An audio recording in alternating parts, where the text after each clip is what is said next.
Okay વિદ્યાર્થી મિત્રો, આપણે કાલે ભણી ગયા હતા, છેલ્લે આપણે ભણ્યા હતા માદા જન્યુજનકની સક્રિય મહાબીજાણુ એમાંથી ભ્રૂણપૂટનો વિકાસ કઈ રીતે થાય જોયું. હવે આજે આપણે જોવાનું છે કે સામાન્ય રીતે માદા જન્યુજનક છે એનું સક્રિય માદા જન્યુજનમાંથી ભ્રૂણપૂટનો વિકાસ કઈ રીતે થાય છે એ આજે તમને હું કરાવું છું. બરાબર છે. તો આજનો ટોપિક છે મિત્રો માદા જન્યુજનક એમાંથી ભ્રૂણપૂટનો વિકાસ.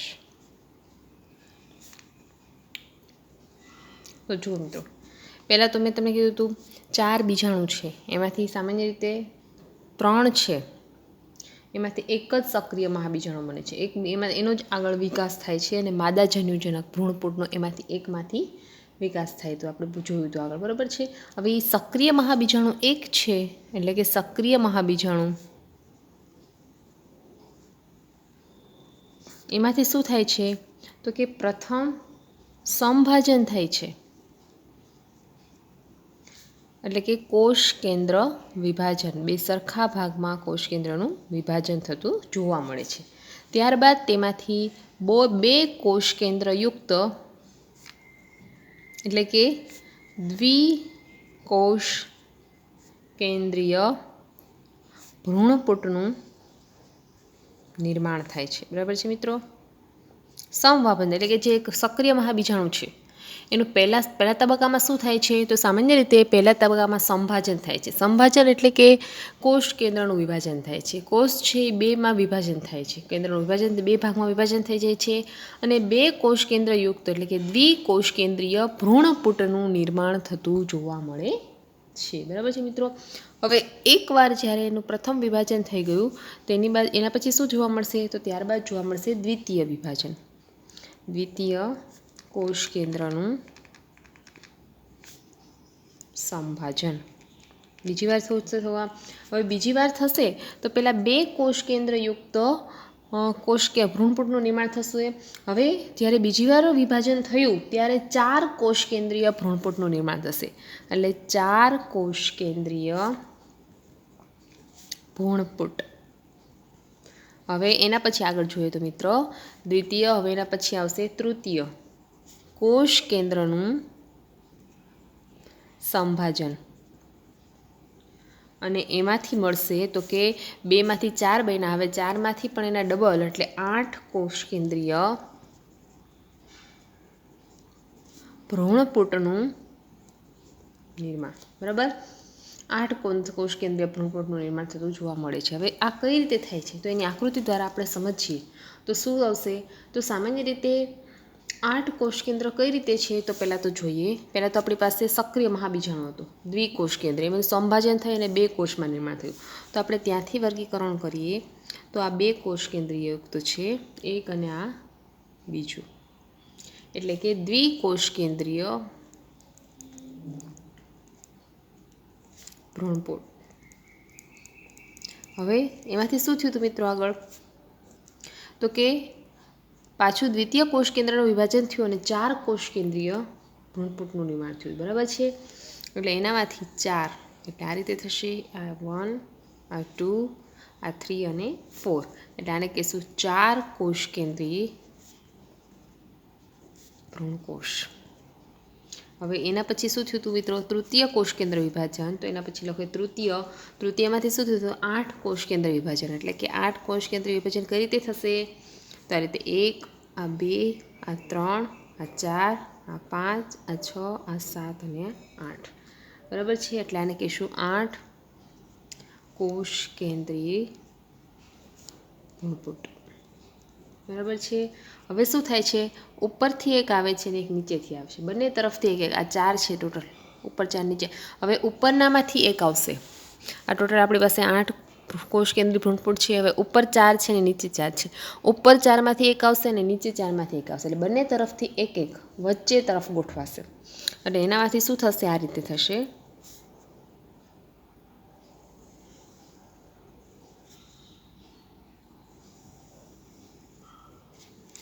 એટલે ઉપરથી એક વહી જાય એટલે ઉપર 3 વધશે, એવી રીતે નીચે પણ 3 વધશે અને અહીંથી એક આવે એટલે અહીંથી આવી રીતે થશે, વચ્ચે 2 અને આજુબાજુ આવું કવર થઈ જાય છે, બરાબર છે, બધાની આજુબાજુ. મિત્રો તમને સમજાવું છું આગળ બધું.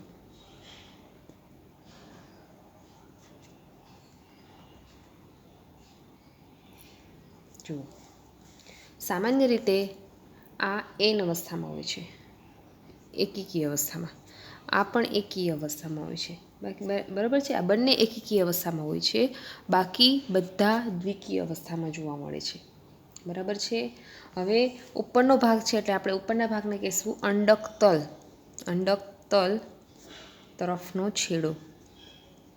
અને નીચેનો ભાગ હશે એટલે તેને કહીશું અંડક છિદ્રીય છેડો, બરાબર છે મિત્રો. હવે ત્યારબાદ જોઈએ ઉપરના 3 અને નીચેના 3. તો ઉપરના જે 3 છે એને આપણે કહીશું પ્રતિધ્રુવીય કોષો.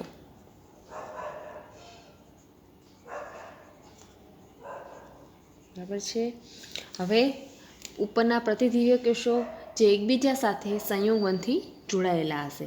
ત્યારબાદ વચ્ચે જે ઉપરથી આવ્યા અને બીજે આવ્યા એટલે કે એકબીજા સાથે સંયોગમાં થઈને જોડાઈ ગયા એને કહીશું કેન્દ્રસ્થ કોષો. અને શું કહીશું? કેન્દ્રસ્થ કોષો. અને નીચેના જે છે આ 3 કોષો એમાંથી એક કોષ છે એને અંડકોષ કહીશું, અને અંડકોષ કહીશ 3માંથી, અને આ બંને છે એને આપણે તમે કહેશો સહાયક કોષ. બરાબર છે મિત્રો. સામાન્ય રીતે આમાં શું જોવા મળે છે? દ્વિકીય કોષ કેન્દ્ર બનાવે છે. આ બંને સામાન્ય રીતે એક ઉપરથી આવે છે અને નીચેથી આવે છે. હવે ઉપરથી નીચે આવે છે, મેં તમને મિત્રો કીધું આ એક એકીકીય અવસ્થામાં છે, આ એકીકીય અવસ્થામાં છે, બાકી બધા દ્વિકીય અવસ્થામાં છે. એટલે કે દ્વિકીય અવસ્થામાં આ ઉપરથી એક આવ્યો અને નીચેથી એક આવ્યો ને, એટલે મતલબ એમાંથી એક જ હશે એકીકીય અવસ્થામાં, આમાં પણ એકીકીય અવસ્થામાં હશે, બાકી બધા દ્વિકીય અવસ્થામાં હશે. આ દ્વિકીય અવસ્થામાંથી એક કોષ આવ્યો નીચે અને આમાંથી એક કોષ આવ્યો ઉપર. હવે બંને દ્વિકીય અવસ્થાના છે. હવે આ બંને દ્વિકીય અવસ્થા છે, એકબીજા સાથે સંયોગમાં થાય છે અને હવે દ્વિકીય કોષ કેન્દ્ર બનાવે છે. આ પણ કઈ અવસ્થામાં હશે? આ બંને દ્વિકીય અવસ્થામાં હશે, બરાબર છે. દ્વિકીય કોષ કેન્દ્રનું નિર્માણ થાય છે, બરાબર છે મિત્રો. હવે આપણે જોઈએ તો કે આ 1 3 4 5 6 7 8 છે, તો 8 કોષ કેન્દ્રીય ભ્રૂણપોટ કઈ રીતે નિર્માણ પામે છે એ આપણે તબક્કાવાર જોઈએ. તો એના પછી જોઈએ તો કે 8 કોષ કેન્દ્રીય ભ્રૂણપોટ. તો જોઈએ એમાં કેટલા હતા તબક્કા, તો કે આપણે પાડીએ લાઈનમાં. તો કે પહેલાં જોઈએ 3 કોષ કેન્દ્રો ઉપરના, આ 3 કોષ કેન્દ્રો, બરાબર છે. હવે 3 કોષ કેન્દ્ર છે એમાં એ કોષોને આપણે કીધું હતું એક કોષ કેન્દ્ર હશે એ પ્રતિધ્રુવીય કોષ હશે. આ ઉપરનો છે એ કયો હશે? પ્રતિધ્રુવીય કોષ હશે ને, પ્રતિધ્રુવીય કોષ. એમાંથી પ્રતિધ્રુવીય કોષ બને છે અને જે કઈ અવસ્થામાં હશે? એકીય અવસ્થા હશે. બાકીના આ એકીય અવસ્થા પ્રતિધ્રુવીય કોષ, બાકીના એ પ્રતિધ્રુવીય કોષ જ છે પણ 2 કોષ કેન્દ્રો હશે. બાકીના 3 કોષ કેન્દ્રોવાળા બાકીના 2 કોષ કેન્દ્રો, એટલે કે આ બંને કયા હશે? દ્વિકીય કોષ કેન્દ્રો, એટલે કે દ્વિકીય અવસ્થામાં હશે, બરાબર. એટલે કે આ ભવિષ્યમાં જોડાઈને એકીકીય અવસ્થા બનાવશે અને જ્યારે આ એક જ કોષ બનાવશે, બંને જોડાય કેન્દ્રસ્થ, એટલે કે આ બંને જોડાઈને એકીકીય બનાવશે 2n, બરાબર છે. અને મધ્યસ્થ હશે, મધ્યસ્થ એમાં એક જશે આગળ અને જે દ્વિકીય અવસ્થામાં જશે એ જ જશે આગળ. હવે નીચે જઈએ તો કે નીચેના 3 છે, 3 કોષ કેન્દ્રો નીચે પણ, એમાંથી એક કોષ છે આ નીચેનો, એને અંડકોષ કહેશું અને એ કઈ હશે? એકીય અવસ્થામાં હશે, બરાબર છે મિત્રો. જ્યારે નીચેના ઉપરના 2 કોષ કેન્દ્રો છે, જ્યારે ઉપરના 2 કોષ છે એટલે કે 2, એના મેં શું કીધું હતું આપણે? સહાયક કોષ. આ સહાયક કોષો હશે, બરાબર. 2 સહાયક કોષો હશે. આ પણ એકીકીય અવસ્થામાં હશે અને નીચેના જે સહાયક કોષો છે એ બી એકીકીય હશે, બરાબર છે, એકીય અવસ્થામાં. હવે જુઓ કેટલા થયા? 3 ને 2 5 ને 7, બરાબર. ટોટલ 7 કોષો થશે. આ એક અંડકોષ હશે, બરાબર છે, અંડકોષ એક હશે અને આ બે થઈ ગયા ત્રણ, 3 ને 1 4 અને અહીંયા તો કે 3 હશે, 3 પ્રતિધ્રુવીય કોષો 3, બરાબર છે, અને મધ્યસ્થ એક કોષ હશે, બરાબર છે, એટલે આ 3 1 4 અને 5 6 ને 7, એટલે ટોટલ કેટલા થશે કે 7 કોષો બન્યા. જ્યારે કોષ કેન્દ્રો કેટલા છે તો કે કોષ કેન્દ્રો કેટલા છે 8 કોષ કેન્દ્રો. જુઓ 3 ને 2 5 6 2 7 સોરી 3 ને 2 5 ને 3 7 8 7 8 બરાબર 8 કોષ કેન્દ્રો હશે અને 7 કોષો જોવા મળે છે. એટલે કે 8 કોષ કેન્દ્રો છે, બરાબર છે, 8 કોષ કેન્દ્રો એટલે કે 7 કોષ ધરાવતા ભ્રૂણપોટનું નિર્માણ થાય છે જ્યારે અપરિપક્વ ભ્રૂણપોટ હોય ત્યારે આ પ્રકારે ગોઠવણી થાય છે.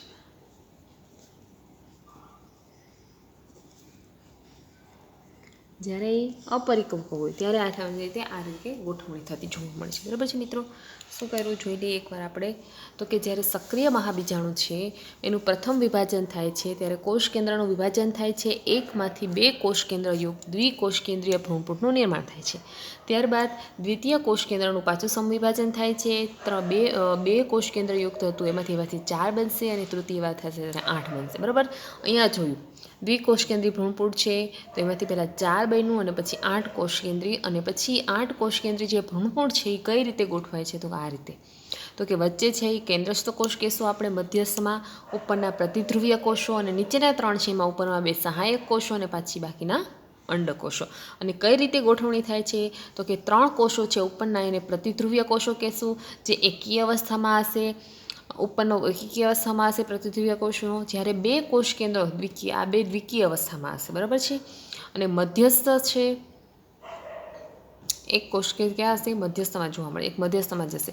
જ્યારે નીચે 3 કોષ કેન્દ્રો ધરાવે છે તેમાંથી એક અંડકોષ હશે અને એક અંડકોષ અને બાકીના 2 કોષ કેન્દ્રો એને કહેશું સહાયક કોષો અને જે દ્વિકીય અવસ્થામાં જોવા મળે છે. આમ ટોટલ 7 કોષો અને 8 કોષ કેન્દ્રો એટલે કે 8 કોષ કેન્દ્રો અને 7 કોષ ધરાવતા ભ્રૂણપોટનું નિર્માણ થાય છે કે જ્યારે અપરિપક્વ ભ્રૂણપોટ હોય ત્યારે આ પ્રકારે સામાન્ય રીતે ગોઠવણી થતી જોવા મળે છે, બરાબર છે મિત્રો. આ રીતે આપણે જોયું છે. હવે જુઓ તો કે આગળ મિત્રો જોઈએ તો કે તમને એવું કે છે આગળ તો કે સામાન્ય રીતે હજી આ અવસ્થામાંથી પણ આગળની એક અવસ્થા જોવા મળે છે. હવે એમાંથી કઈ જોવા મળે છે તો જુઓ મિત્રો આમાંથી કઈ રીતે છે અપરિપક્વ હોય છે ત્યારે જોવા મળે છે. હવે જ્યારે પરિપક્વ પુખ્ત ભ્રૂણપોટનું નિર્માણ થાય ત્યારે શું જોવા મળશે ત્યારે આમાંથી જોઈએ તો કે આગળ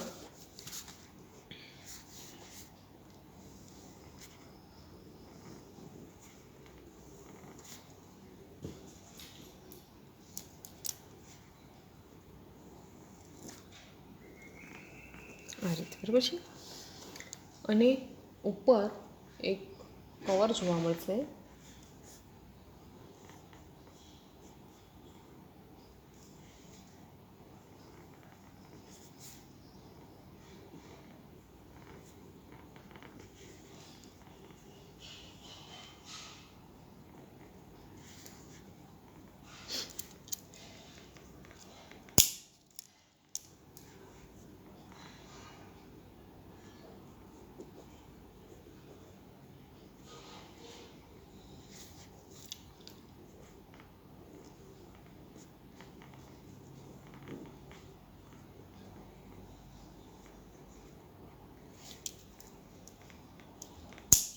અને વચ્ચે બીજા 2 આપણે જોયા હતા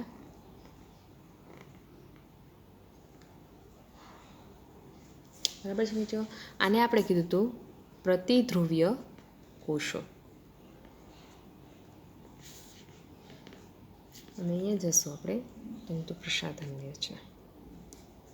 પછી વચ્ચે છે એને કીધું હતું કેન્દ્રસ્થ કોષો જે સામાન્ય રીતે દ્વિકીય અવસ્થામાં જોવા મળે છે. ત્યારબાદ ઉપરમાં આને કીધું હતું આપણે અંડકોષ જે એકી અવસ્થામાં અને નીચેના બે સહાયક કોષ જે એકજોડ જોવા મળે છે અને એકી અવસ્થા, બરાબર છે. આ પુખ્ત ભ્રૂણપૂટની રચના છે, પુખ્ત ભ્રૂણપૂટ. અને આ નીચે તંતુ જેવું છે એને કહેશું તંતુમય પ્રસાધન. હવે જ્યારે પુખ્ત ભ્રૂણપૂટ આ રીતે જોવા મળે છે, બરાબર છે મિત્રો.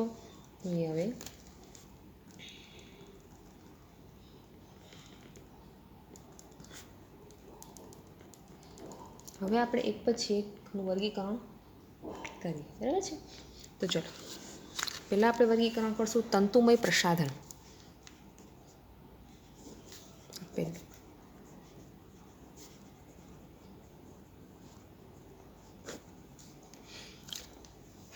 તો કે તંતુમય પ્રસાધન શું છે? તો કે સહાયક કોષો અહીંયા એના છિદ્ર એટલે કે અંડ છિદ્ર ની ટોચ પર, અહીંયા બરાબર છે, ની ટોચ પર વિશિષ્ટ પ્રકારનું સ્થૂલન દર્શાવે.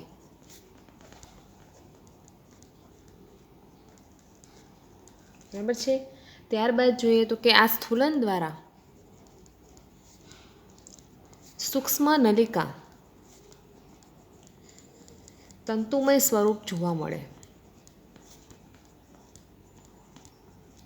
તેથી તેને તંતુમય પ્રસાધન કહેવાય.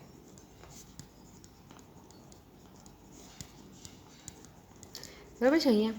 અને આ તંતુઓ પરાગ નલિકાને સહાયક કોષ દ્વારા ભ્રૂણપૂટમાં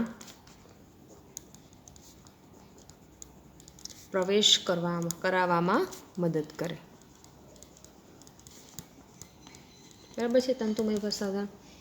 આનું આપણે વર્ગીકરણ કર્યું. હવે સામાન્ય રીતે હવે આગળ આપણે સમજીએ તો કે બીજું તો કે સામાન્ય રીતે માદાજન્યુમાં એટલે કે માદાજન્યુ છે એમાં નરજન્યુઓ કઈ રીતે પ્રવેશ કરે હવે તે સમજીએ છીએ. બરાબર. તો કે સામાન્ય રીતે તમને બુકમાં કીધું છે એ કઈ ક્રિયા છે? તો કે સામાન્ય રીતે આપણે જોયું તંતુમય પ્રસાધન જોઈ લીધું. ત્યારબાદ આપણે તો કે અંડકોષ છે અહીંયા, બરાબર છે, અંડકોષ. અને ત્યારબાદ તંતુમય પ્રસાધન જોયું. હવે જે ત્યારબાદ 3 કોષો અંડક તરફ આવે છે પ્રતિધ્રુવીય કોષો કહેશું. બરાબર છે. આ ઉપરના પ્રતિધ્રુવીય કોષો કહેવાય છે. અગાઉ જણાવ્યા મુજબ મધ્યસ્થ મોટો કોષ ત્રિધ્રુવીય કોષ કેન્દ્ર ધરાવે છે. બરાબર છે. આમ આવૃત બીજધારીનું લાક્ષણિક ભ્રૂણપૂટ પુખ્તતાએ જ્યારે પુખ્ત બને ત્યારે 8 કોષ કેન્દ્રીય અને 7 કોષીય રચના ધરાવે છે. બરાબર છે. આનું બંનેનું છે એક જ કોષ કેન્દ્ર, બરાબર છે. એટલે છે 8 કોષ કેન્દ્ર પણ છે 7 કોષીય રચના, બરાબર છે. હવે આપણે જોઈએ આગળનું ટોપિક તો કે પરાગનયન.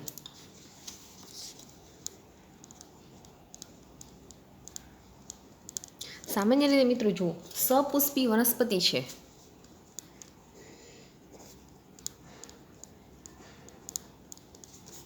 એમાં સામાન્ય રીતે 2 જન્યુ આવેલા હોય છે, નરજન્યુ અને માદાજન્યુ. હવે નરજન્યુ શું કરે છે? તો કે પરાગરજ દ્વારા એટલે કે પૂજન્યુ કદમાં કેવું હોય છે? નાનું હોય છે. બરાબર છે. આગળ આપણે જોઈએ. અને તે શું કરે છે? એક જગ્યાએથી બીજી જગ્યાએ સ્થળાંતર કરે છે.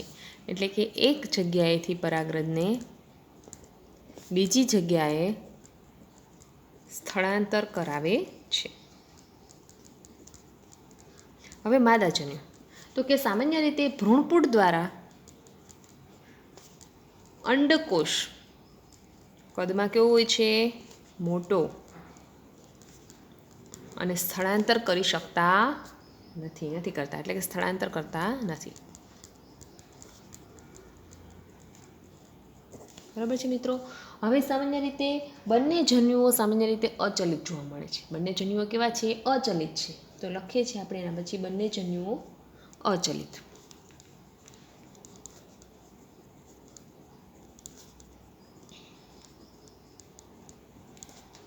ત્યારબાદ મિત્રો જોઈએ તો કે પરાગનયન હવે કોને કહેવાય? આ પરાગનયન આપણે સમજીએ તો પરાગનયન કોને કહેવાય? તો કે સામાન્ય રીતે પરાગાશનમાંથી મુક્ત થતી પરાગરજ સ્ત્રી કેસરના પરાગાસન પર સ્થળાંતરિત થવાની ઘટનાને પરાગનયન કહેવાય. એટલે કે પુકેસરમાંથી ક્યાં જાય? સ્ત્રી કેસર. જ્યાં સ્થળાંતર થવાની ઘટના છે એને જ કહેવાય પરાગનયન. અને જો પરાગનયનની ક્રિયા થાય તો જ ફલનની ક્રિયા થાય. બરાબર છે? તો આપણે વ્યાખ્યા લખીએ તો પરાગનયનની તો પરાગાશયમાંથી મુક્ત થતી પરાગરજ સ્ત્રી કેસરના પરાગાસન પર સ્થળાંતરણ થવાની ઘટનાને શું કહેવાય મિત્રો? પરાગનયન. બરાબર છે? ઘણા બધા અદ્ભુત અનુકૂલનો છે તો કે એના કારણે થાય છે પરાગનયન. તો કે સામાન્ય રીતે ઘણા બધા અદ્ભુત અનુકૂલનો પણ છે. તો એના પછી જોઈએ તો કે ઘણા બધા અદ્ભુત અનુકૂલનો તો કે કેટલાક બાહ્ય કારકો છે. બાહ્ય કારકો વડે પણ વહન થતું હોય છે. બાહ્ય કારકો વડે વહન થતું હોય છે. તો કે એક્ઝામ્પલ જોઈએ તો કે બાહ્ય કયા કયા કારકો છે? તો કે હવા હોય, પાણી, પ્રાણી, કીટકો અને પક્ષીઓ. આ બાહ્ય કારકો છે કે જેના દ્વારા પરાગનયન થાય, કે જેના દ્વારા પરાગરજ પુકેસરમાંથી ક્યાં જશે? સ્ત્રી કેસરમાં. એટલે કે પરાગનયનની ક્રિયા થાય છે. આ બાહ્ય કારકો વડે પણ થાય છે. કયા કયા બાહ્ય કારકો જોયા? તો કે હવા, પાણી, પ્રાણી, કીટકો અને પક્ષીઓ. હવે આપણે મિત્રો જોઈએ આગળ તો કે પરાગનયનના કેટલા પ્રકાર છે. તો જોઈએ આગળ તો કે પરાગનયનના પ્રકારો.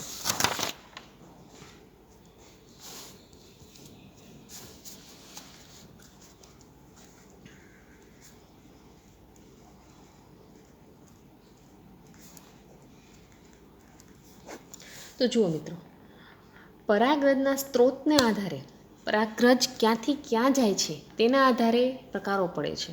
પરાગનયનના સ્ત્રોતના આધારે પરાગરજ એક જગ્યાએથી આપણે કહીએ પરાગનયનની ક્રિયા તો કે પરાગરજ એક જગ્યાએથી બીજી જગ્યાએ જાય છે. તો એ સ્ત્રોતના આધારે પરાગનયનના પ્રકારો પડે છે. તો કે પહેલું આવે છે એના પ્રકારમાં સ્વફલન. સ્વ એટલે તમને મિત્રો આ વર્ડ્સ પરથી જ ખબર પડી જાય કે સ્વફલનની ક્રિયા કોને કહેવાય? તો કે જ્યારે એક જ પુષ્પના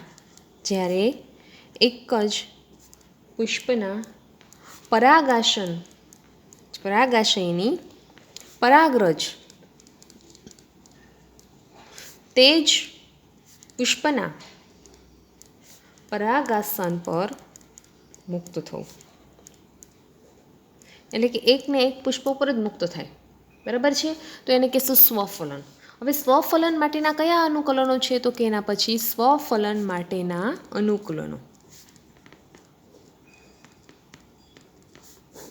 તો કે સામાન્ય રીતે જુઓ સ્વફલનના અનુકૂલો તો એલું એ છે તો કે સામાન્ય રીતે પુષ્પના ખીલવાથી જ સ્વફલન થાય તે જરૂરી નથી. પેલું એ પુષ્પના ખીલવાથી જ સ્વફલન થાય તે જરૂરી નથી. ત્યારબાદ બીજું તો કે પરાગાશય અને પરાગાસન બંને એકી સાથે પરિપક્વ થવા જોઈએ. જો બંને એકી સાથે પરિપક્વ થાય તો જ આ ઘટના થાય. તો કે એના પછી પરાગાશય અને પરાગાસન બંને એકી સાથે પરિપક્વ થવા જોઈએ. ત્યારબાદ ત્રીજું તો કે મિત્રો પરાગાશય અને પરાગનદ બંને નજીક હોવા જોઈએ.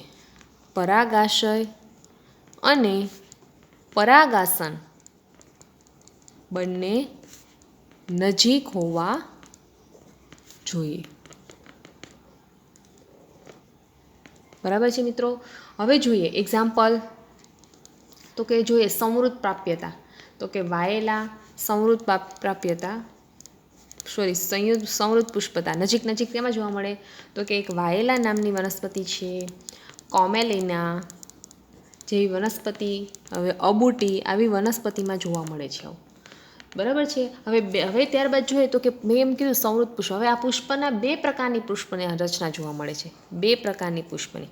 તો પુષ્પની રચના જોઈએ તો 2 પ્રકારની હોય છે. હવાઈ પુષ્પ અને સંવૃત પુષ્પ. હવાઈ પુષ્પો એટલે કે ઉપરની બાજુ ના ઉપરની કલિકામાં ઉગતા હોય ને હવાઈ પુષ્પો કહેશું. અને સંવૃત પુષ્પો કોને કહેશું તો કે વનસ્પતિ છે, વનસ્પતિ છે તેના નીચેના ભાગમાં, એટલે હું તમને કહું છું જે ક્યારેય ખીલે નહીં. બરાબર છે. તો સામાન્ય રીતે હવાઈ પુષ્પ જોઈએ તો કે હવાઈ પુષ્પ કોને કહેવાય તો કે સામાન્ય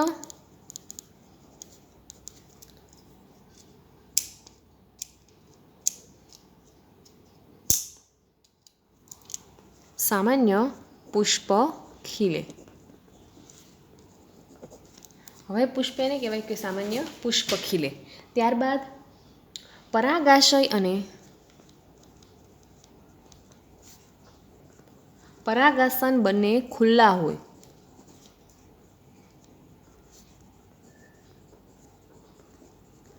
પરાગાશય અને પરાગાસન આ બંને જ ખુલ્લા જોવા મળે.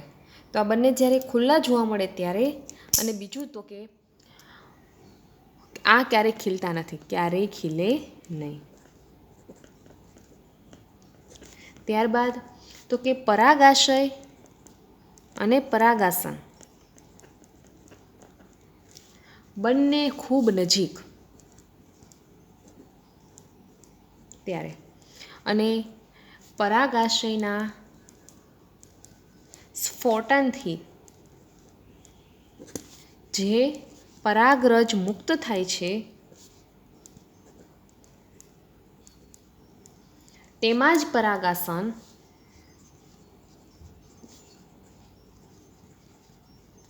પર સ્થાપિત થાય. તમને બુકમાં જુઓ તો પેજ નંબર છે 28, એમાં આકૃતિ બતાવેલી છે. એ આકૃતિ જોઈ લેજો. બરાબર છે મિત્રો. આ રીતે બંને પુષ્પના પ્રકાર આપણે જોયા. ત્યારબાદ જોઈએ તો કે હવે આવે છે સ્વફલનનું પરિણામ.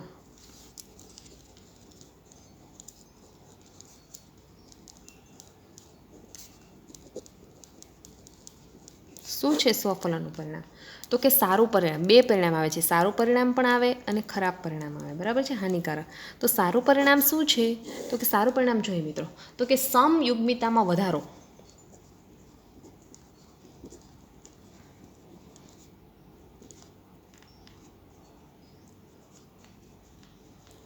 બરાબર છે.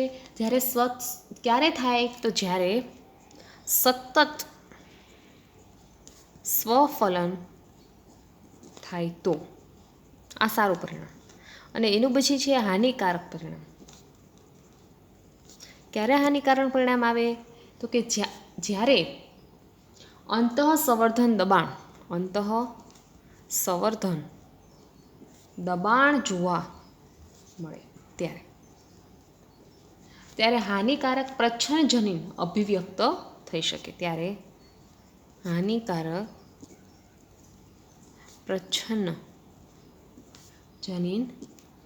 અભિવ્યક્તિ થઈ શકે. બરાબર છે.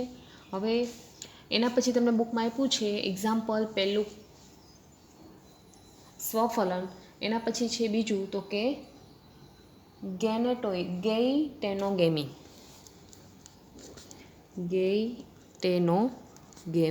જુઓ મિત્રો આ શું છે તો કે એક વનસ્પતિમાંથી ઉત્પન્ન થતું એક પુષ્પની પરાગરજ અન્ય પુષ્પના પરાગાસન. આમાં સ્વફલનમાં શું થતું હતું એના એ જ પુષ્પ ઉપર પરાગરજ મુક્ત થતી હતી. જ્યારે ગેઇટેનોગેમીમાં શું થાય છે તો કે સામાન્ય રીતે એક વનસ્પતિમાંથી ઉત્પન્ન થતું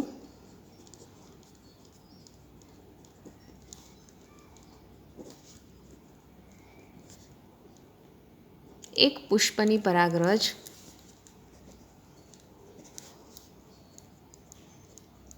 અન્ય પુષ્પના પરાગાસન પર મુક્ત થવાની ઘટના. આને કહેશું ગેઇટેનોગેમી. એટલે કે જનીનિક રીતે સ્વફલન જ છે, બરાબર. જનીનિક રીતે શું છે તો કે સામાન્ય રીતે સ્વફલન જ છે, પણ કાર્યાત્મક રીતે પર્યાય. પણ તો આપણે કાર્યાત્મક રીતે જોઈએ કાર્યની દ્રષ્ટિએ તો કેવું છે? પરાગનયન, બરાબર છે. આ ગેઇન નોટોગેમી, બરાબર છે. એના પછી ત્રીજું છે પરાગનયન અને પરમવંશ.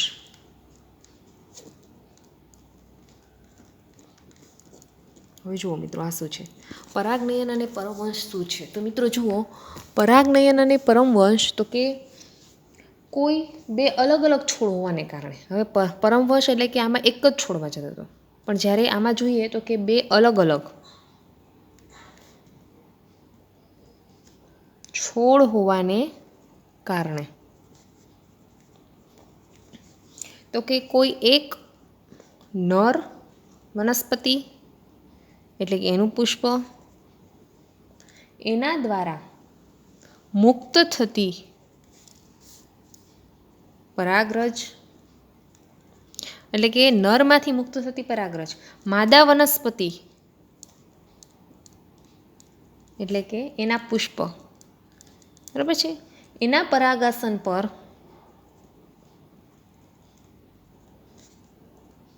મુક્ત થાય ત્યારે થતી ઘટનાને શું કહેશું આપણે? પરવંશ કહેવાય. શું કીધું છે? પરાગનયન, પરવંશ. તો સામાન્ય રીતે બે અલગ અલગ છોડ હોવાને કારણે આ ક્રિયા થાય. એક નર હોય, બીજું માદા હોય. તો કે એક નર પુષ્પ છે એના દ્વારા મુક્ત થતી જે પરાગરજ છે તે માદા વનસ્પતિ પુષ્પ છે, એટલે કે એક નર અને એક માદા, એના પરાગાસન પર મુક્ત થાય તો તે ઘટનાને કહેશું પરવંશ. આ એકમાત્ર પરાગનયન કે જેમાં પરાગાસન પર જનીનિક ભિન્નતા ધરાવતી પરાગરજ સ્થાપિત થાય છે, બરાબર છે. તો આ ત્રણ આપણે પ્રકાર જોયા પરાગનયનના: સ્વફલન, ગૈનોગેમી અને બીજું ત્રીજું હતું પરપરાગનયન અથવા એનું બીજું નામ છે પરમવંશ.